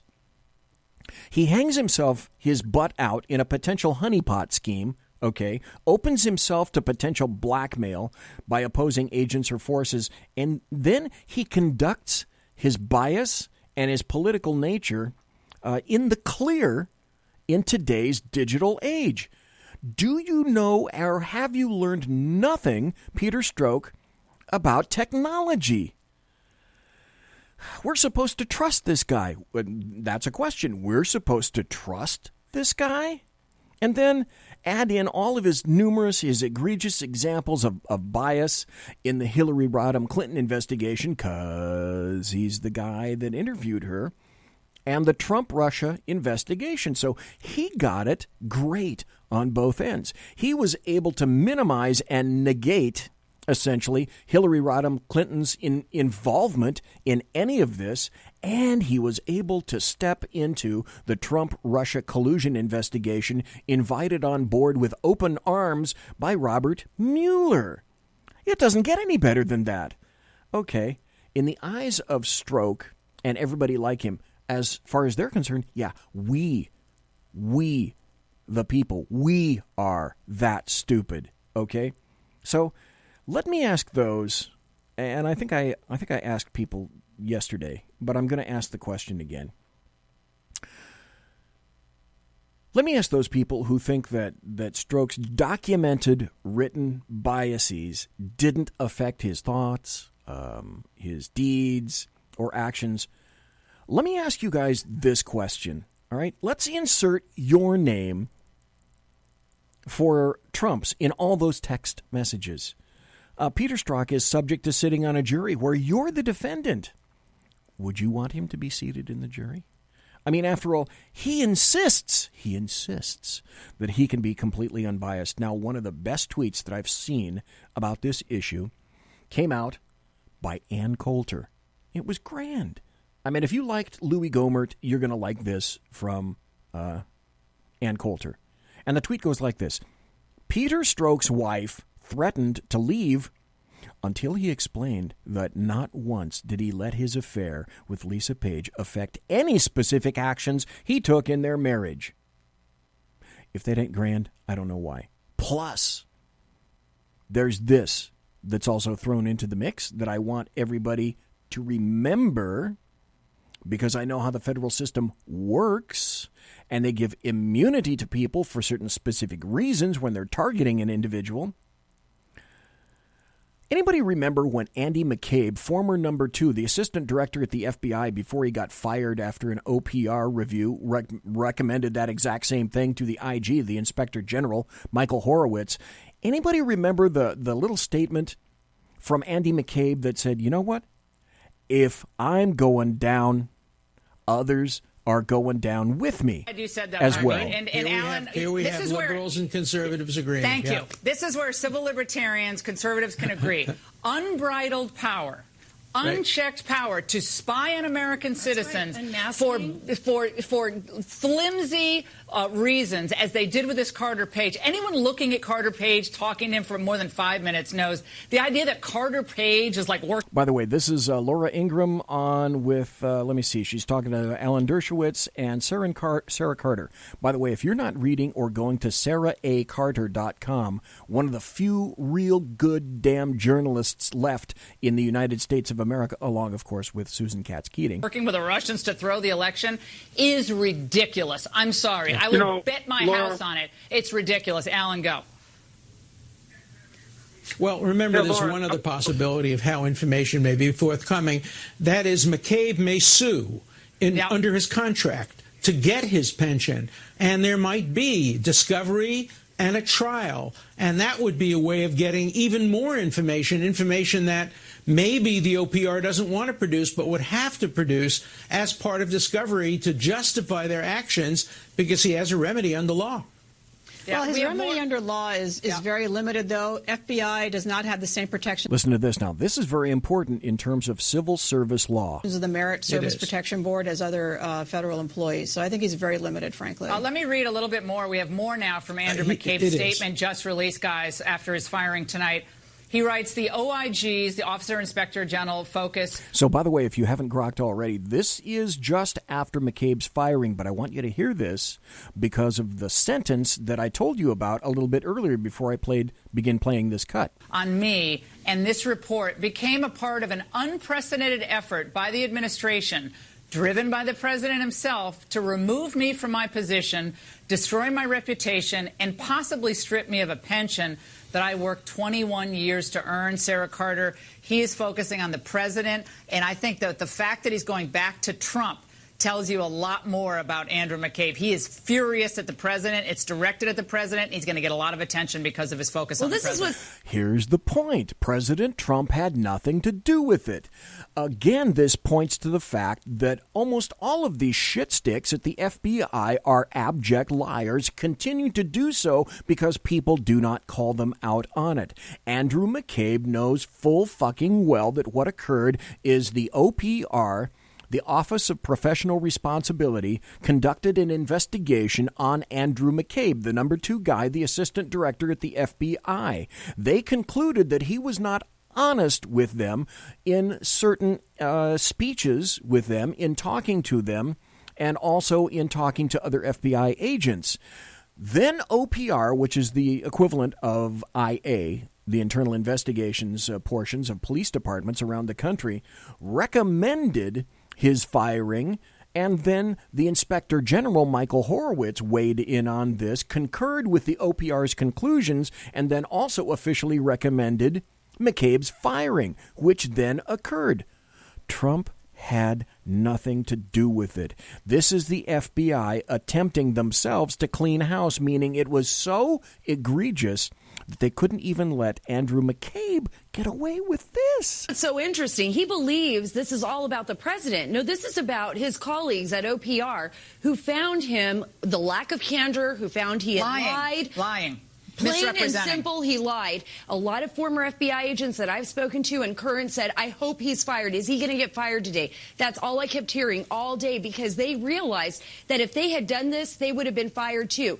And there's a lot of ongoing investigations right now. This is not just about Michael Horowitz. At the DOJ right now, remember, there is a prosecutor looking into the unmasking, the FISA abuse that has been taking place with Carter Page in particular. So we've got a number of investigations, and McCabe is worried. And one thing that I did hear is that... Listen to this. This is the money shot. McCabe has said over and over again, if I go down, I'm taking everybody else people down with him. Oh, now we have Ron Kessler, author of the book, The Secret... Okay, that's the point I wanted you to hear.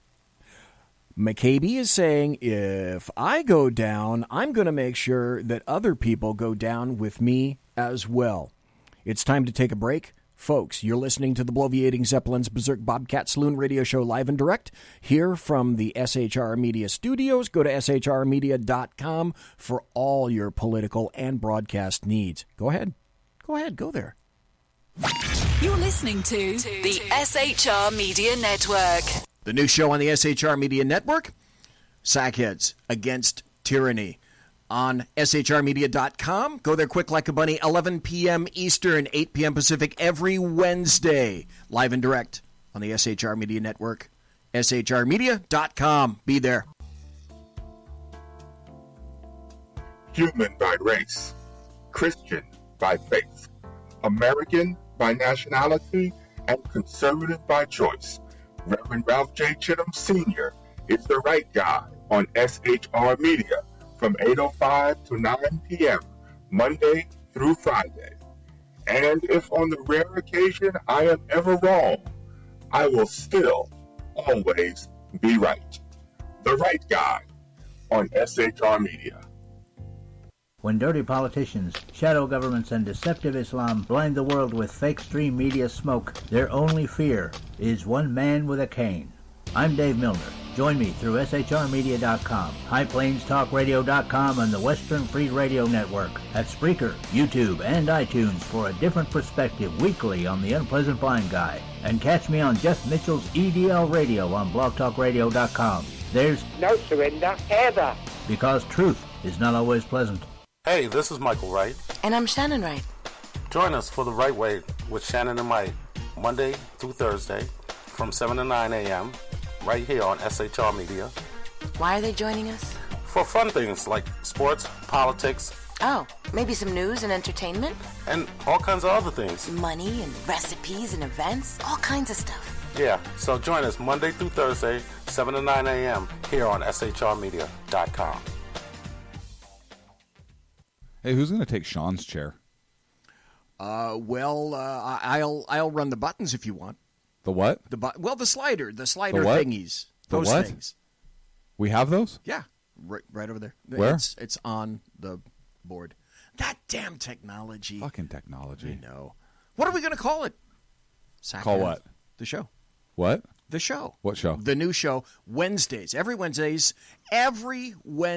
on SHRmedia.com. 11 p.m. Eastern, 8 p.m. Pacific. Sackheads. Against tyranny. There you go. Against tyranny. I like that. Let's do it. You guys are porked.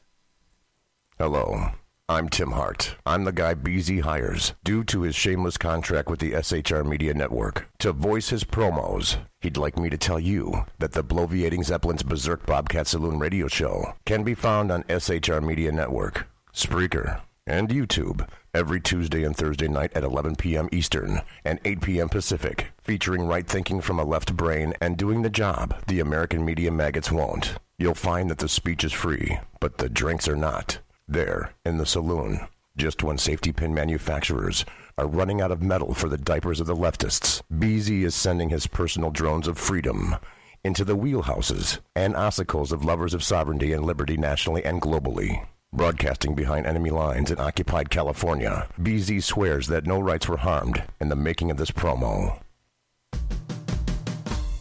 It's your business diva here, Melanie Collette. I am inviting you to a front row seat as I discuss some of the most intriguing details of wealth and finance with today's movers and shakers in the world of business.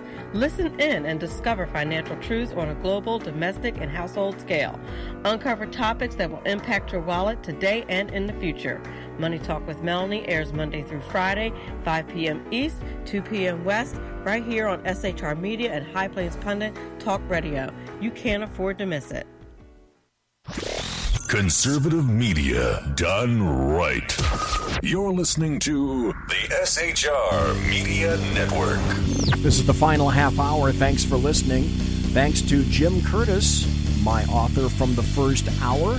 I've just been sending text messages back and forth to him. He appreciated being here, and we had a great time doing it.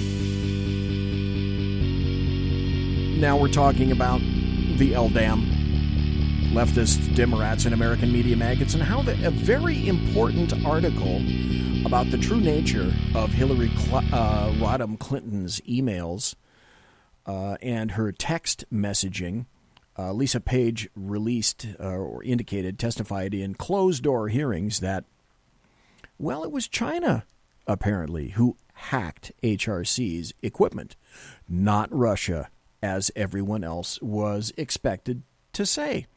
Then there came this article. This shit is starting to blow up.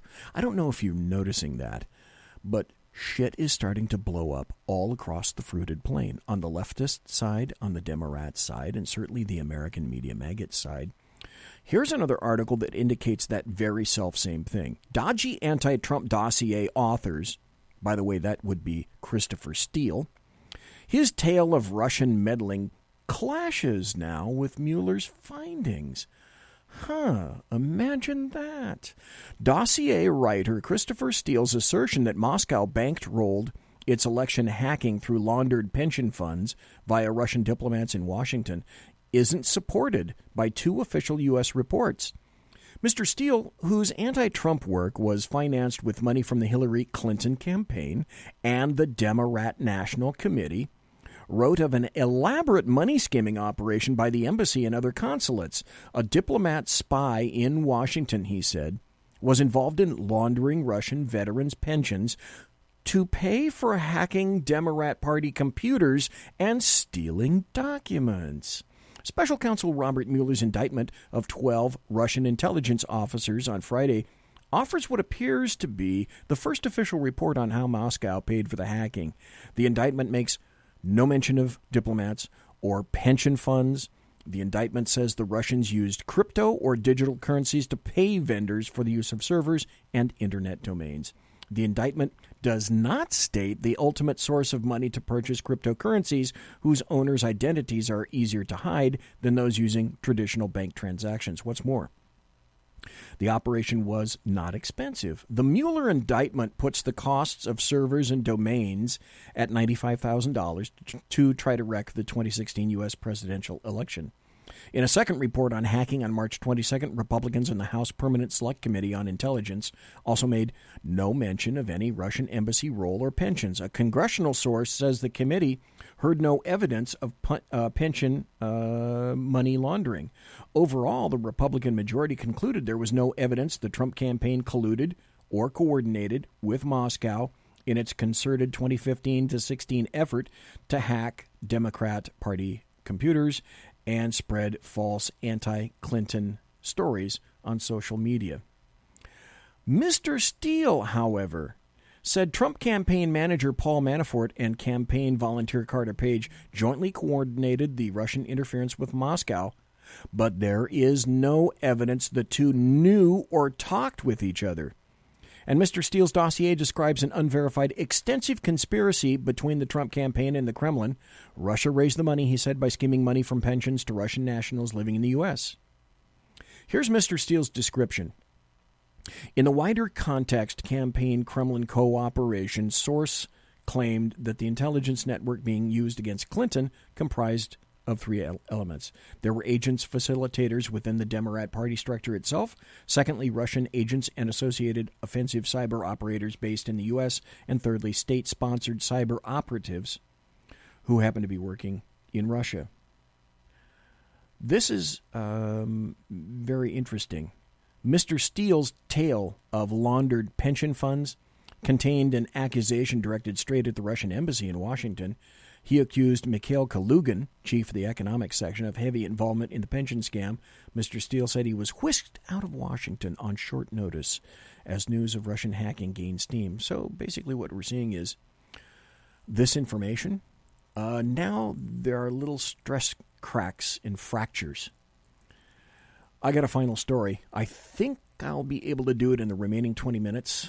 And if not, then shame on me. We may be going into a hair of overtime, but probably not much. But what I'm about to conclude is this, and I'm going to use prior sources and prior stories to support this. And my bone of contention is the FBI can no longer be trusted. And maybe you're shocked. Maybe you're not. But not because of the bottom in a clear way. I'll get around to that, but because of the top. So trust me that, as I've said, it pains me to say it. After having worked in the federal system, I worked for the FBI, and I was a sworn U.S. Marshal, so I'm familiar with the federal system. I spent the last 35 of my 41 years working for a local California law enforcement agency, and I retired in 2016, so I know a little bit about law enforcement. James Comey was, to date, although I'm open about Christopher Wray, James Comey was, to date, the worst FBI director I've ever encountered, and I've seen a few. He took bias, political insertion, corruption, and manipulation to a level even greater than that of J. Edgar Hoover on his worst day, because what Hoover lacked that Comey didn't was all the intrusive technology that he needed that were available to him that Comey and Wray now have at their fingertips. So the jury kind of may as yet sort of be officially out in terms of Christopher Wray, the current FBI director. But in my opinion, he is well and truly on his way towards a serious precipice when I noted that Christopher Wray, right off the bat, was concocting and parsing what I call weasel words in front of Congress. From South Carolina, the chairman of the Oversight and Government Reform Committee, Mr. Gowdy, for 5 minutes. Thank you, Chairman Goodlatte. Director Wray, somewhere today. Okay, so this is, of course, Trey Gowdy having a conversazione with Christopher Wray. A group of our fellow citizens will be asked if they can be fair, impartial, free of bias before they sit in judgment of others on a jury. Even in the smallest of courtrooms where there are nothing but empty seats and no television cameras. Somewhere today, those selected to sit in judgment of their fellow citizens will be told that they must wait until the very last witness testifies and the last piece of evidence has been introduced before they can even begin to deliberate on an outcome. So if our fellow citizens should be impartial and free of bias, imagine that. And if our fellow citizens must wait until the last piece of evidence is introduced, the last witness is called, before they can reach a verdict, a conclusion, an outcome, then I don't think it's asking too much that the Department of Justice and the FBI do the same thing. There is no member of Congress who holds the department and the Bureau in higher esteem than I do. There are others who hold you in high esteem, but I would take second place to no one. And I have defended the department and the Bureau when, frankly, it was pretty damn lonely to do so. When my Democrat friends were asking that Jim Comey be prosecuted for a Hatch Act violation about this time last year, they now want him canonized. But this time last year, they wanted him prosecuted for a Hatch Act violation. Imagine that. When your predecessor sat right where you're sitting and was embroiled in a fight with this little tiny startup company called Apple, I was on the side of the Bureau. When there are calls for special counsel, even today, I reject them because I trust the women and men of the Department of Justice and the Bureau, the professionals that we hired, to do their job. Now, that's true. Trey Gowdy is he is not a supporter of anyone else's special counsel. Vast majority of line prosecutors and line agents are exactly what you described in your opening statement. They are exactly what you described. But unfortunately, the last 2 years have not been good years for the Bureau, and they have not been good years for the department. We had an attorney general meet with the spouse of a target of an investigation on the tarmac and asked that an investigation be called something other than an investigation. Of course, that was DOJ Attorney General Loretta Lynch. But be called a matter.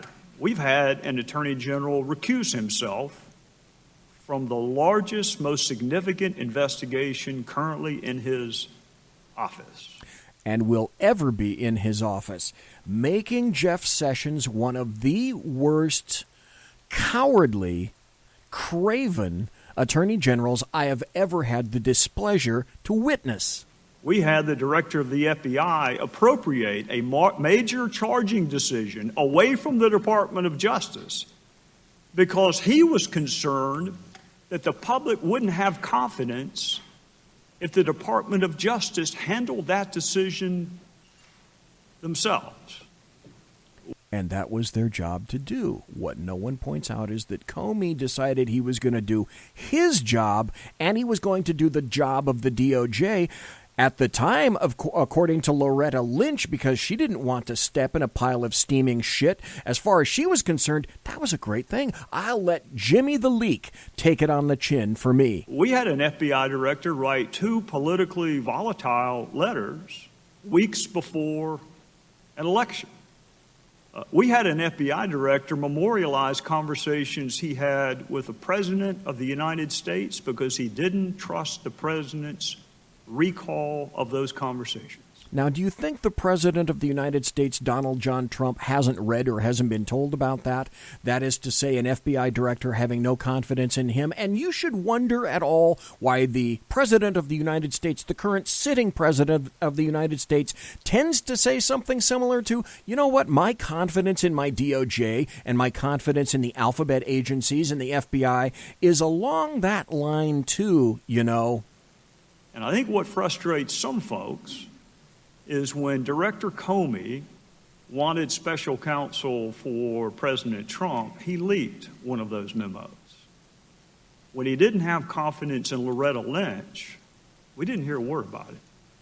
There were no funny how that works out, isn't that? Isn't that odd? Leaks that prompted special counsel when he didn't trust Loretta Lynch.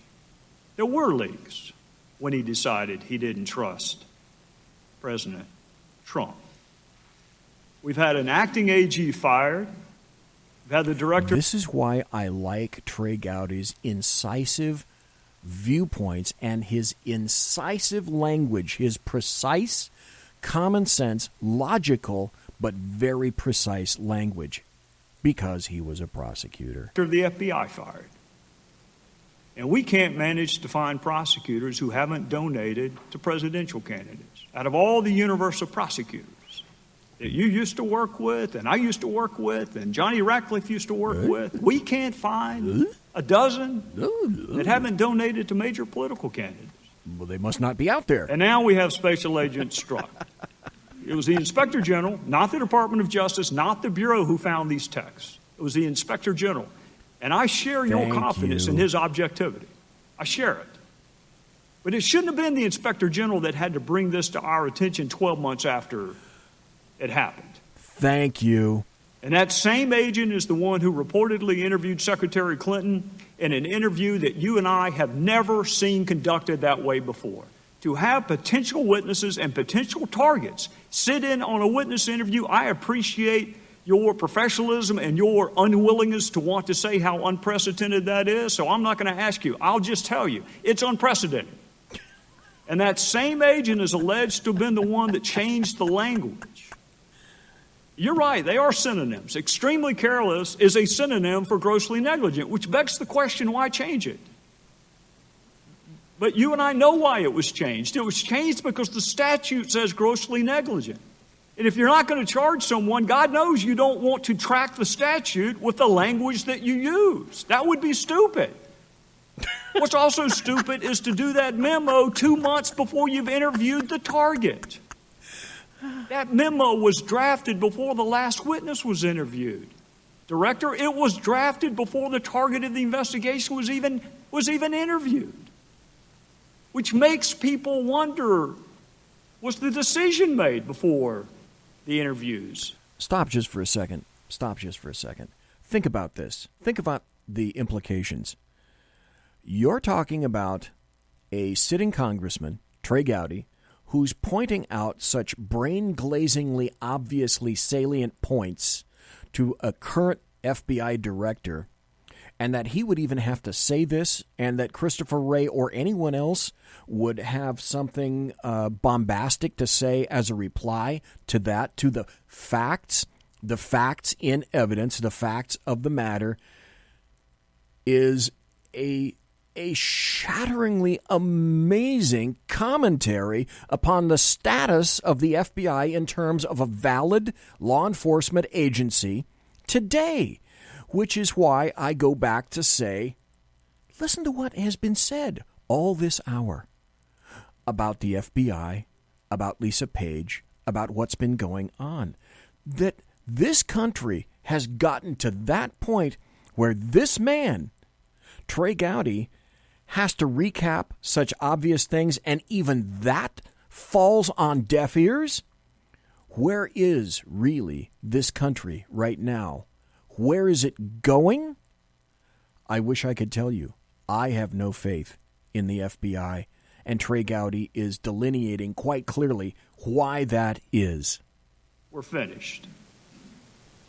And now we believe that that same agent is also involved in the investigation into President Trump and his campaign, and may have interviewed Michael Flynn. That hasn't been confirmed, and we don't know what role, if any, he took in the preparation of documents for court filing. So let me make an aside also, as I am wont to do now and then. The agents who interviewed Michael Flynn in a situation where Michael Flynn did not think he was being interviewed, I should point out, came back by saying they believed in the veracity of Michael Flynn, and that mattered nothing. I'm going to say this because I'm out of time, and I appreciate the chairman's patience with me.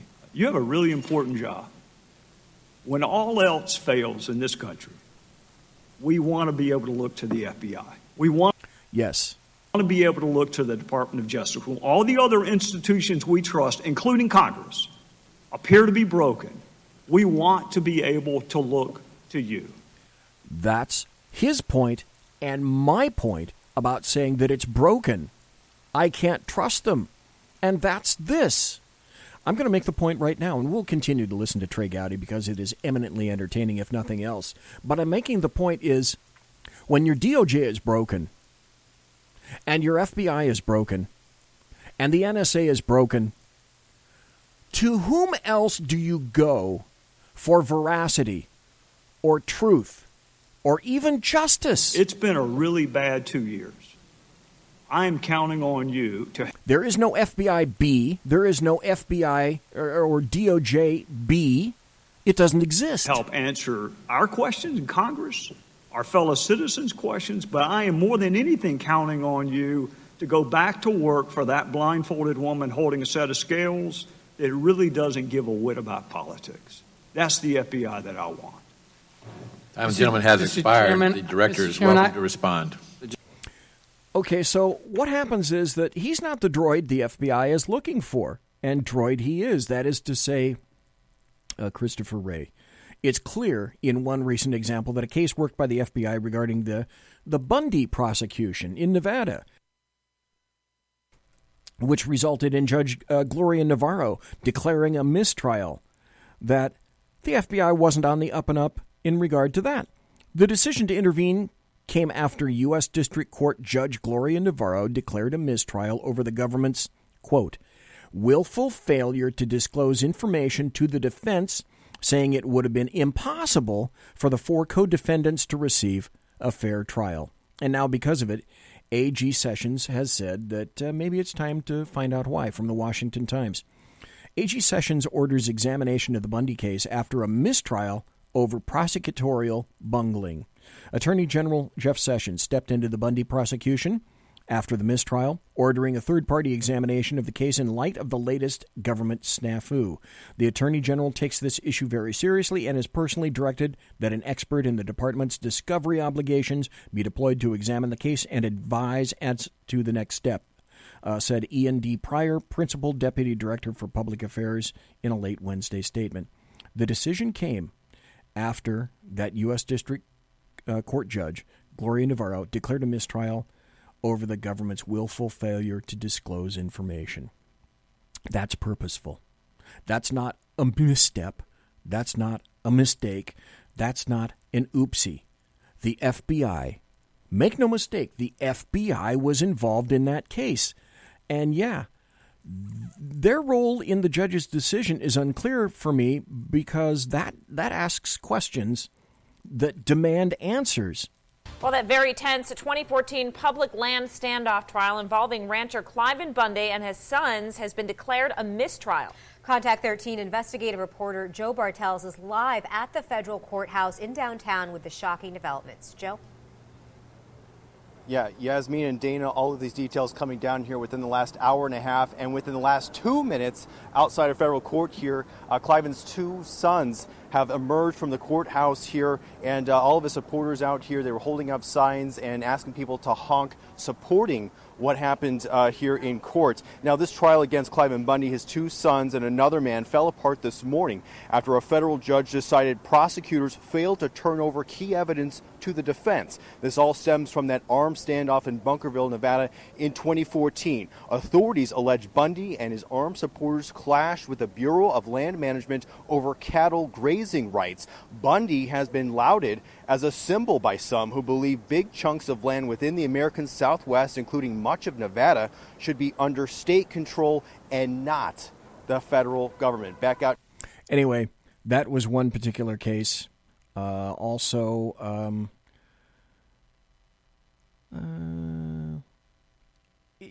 Apparently Jeff Sessions did get a few testicles when he decided that he was going to recommend that occur, that there be an investigation. But let's go back a little bit. Let's go back, as we recall, FBI Director James Comey, as Trey Gowdy indicated. He independently decided, or so independently it may be, perhaps collusion with Barack Hussein Obama and Loretta Lynch. I would submit yes. And the reason I say that is because, do you think there was anything at all in the Obama administration that Obama was unaware? Is Obama a stupid man in situations as highly important as that? Do you think Obama was not kept up to speed on all of these various investigations, or was he simply a distracted individual who was not in complete control of his administration? I don't buy that for a fucking second.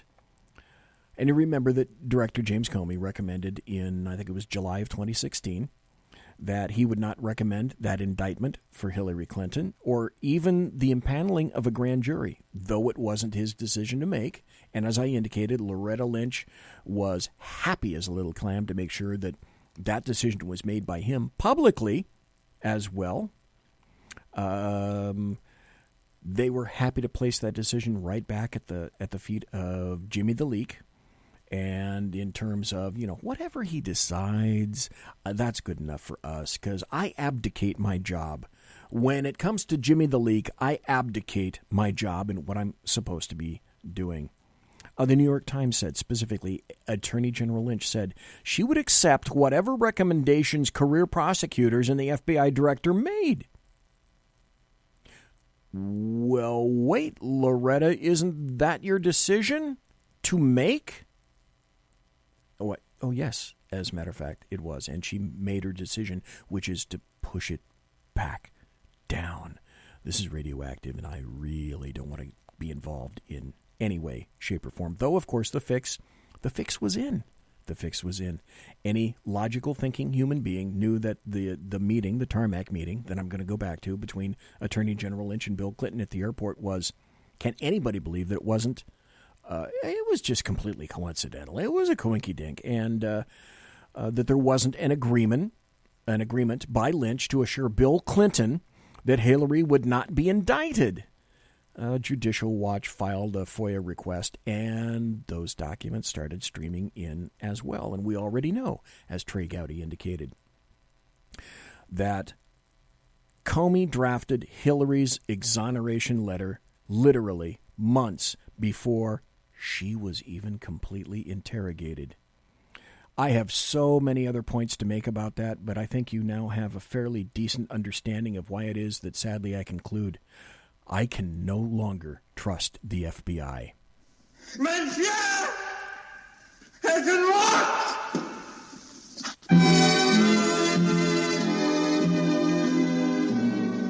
We'll meet again. And if that isn't sad, I really don't know what is.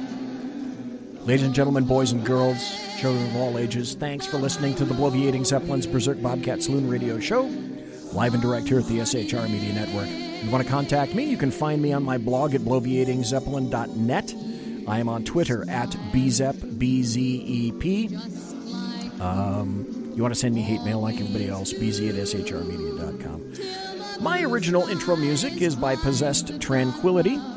My promotional consideration is from the Lockheed Martin Skunk Works and the Boeing Company, if it ain't Boeing, I ain't going, and by Pratt & Whitney Engines Thrust. You can trust. Thanks to my personal KC-135 Kettle One refueling team, with whom I will be consorting. Oh, let's see what time it is right now. Oh, that's right, in less than an hour. And I want to thank Jim Curtis for being here in the first hour. I want to thank you for listening live. I want to thank everybody for being in the chat room. And I want to thank you for listening to this in podcast. Have a great weekend, folks. God bless. Take care. Be safe.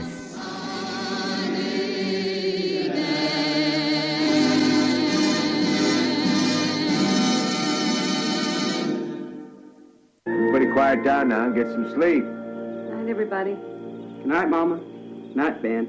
Good night, everyone. Good night, Mama. Good night, Daddy. Good night, children. Good night, Daddy. Good night, Elizabeth. Good night, John Boy. Good night, Jim Bob. Good night, Jim Bob. Good night, Jim Bob. What's going on? I was asleep. What's everybody doing? Good night, night, Jim Bob.